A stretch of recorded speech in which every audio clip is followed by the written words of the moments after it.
নমস্কার বন্ধুরা, আজকে আমি বানাবো তেলাপিয়া মাছের ঝাল। এর জন্য নিয়ে নিয়েছি তেলাপিয়া মাছ। এবার তেলাপিয়া মাছটিকে হলুদ আর নুন দিয়ে খুব সুন্দর করে মাখিয়ে নিচ্ছি।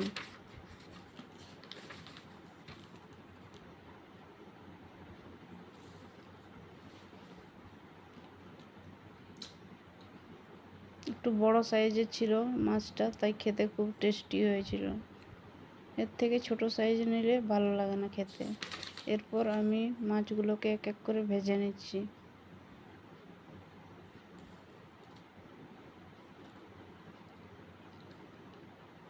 প্রথমে মাছের এক পিঠ ভেজে নিয়ে তারপর অপর পিঠ খুব ভালো করে ভেজে নিতে হবে। মাছ যত সুন্দর ভাজা হবে খেতে তত টেস্টি হবে।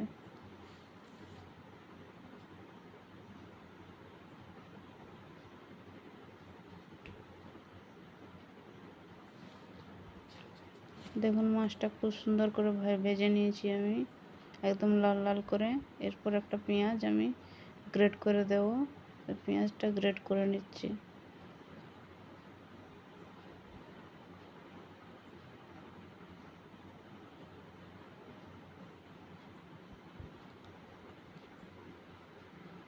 বড় সাইজের পেঁয়াজ নিয়েছি আমি।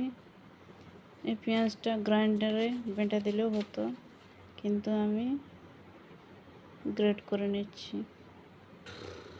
এরপর একটা টমেটো ছোট সাইজের গ্রেট করে নিচ্ছি।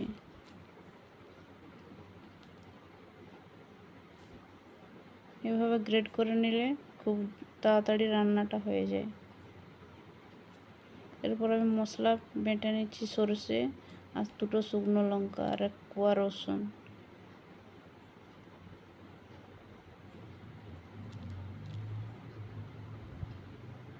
এরপর কড়াইতে তেলের পরিমাণ কম ছিল, তাই একটু অল্প আর একটু তেল দিয়ে দিয়েছি।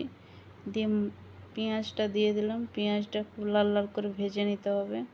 তারপর যে মশলাটা আমি বাটলাম সেই মশলাটা দিয়ে দিচ্ছি।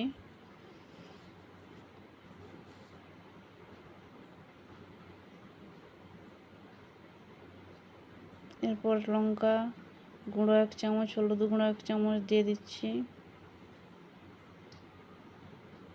মশলাটা খুব সুন্দরভাবে কষে গেলে এরপর জল দিয়ে দিলাম। জলটা ফুটে গেলে সামান্য পরিমাণে জল দিতে হবে, কারণ মাছ ভাজতে ভাজতেই সেদ্ধ হয়ে যায়, তাই অল্প পরিমাণে জল দিলেই হবে। টমেটো পিউরিটা দিয়ে দিলাম। এরপর মাছ দিয়ে দেবো আমি মাছগুলোকে। জলটা ফুটে উঠলেই মাছগুলো দিয়ে দিচ্ছি। মাছগুলো ফুটে উঠলেই 5 মিনিটেই রান্নাটা হয়ে যাবে। একটু নুন দিয়ে দিলাম পরিমাণ মতো, আর দিয়ে দিচ্ছি ধনে পাতা কুচি। রেসিপিটি যদি আপনাদের ভালো লেগে থাকে তাহলে অবশ্যই একটি লাইক, কমেন্ট আর সাবস্ক্রাইব করতে চ্যানেলটিকে ভুলবেন না বন্ধুরা।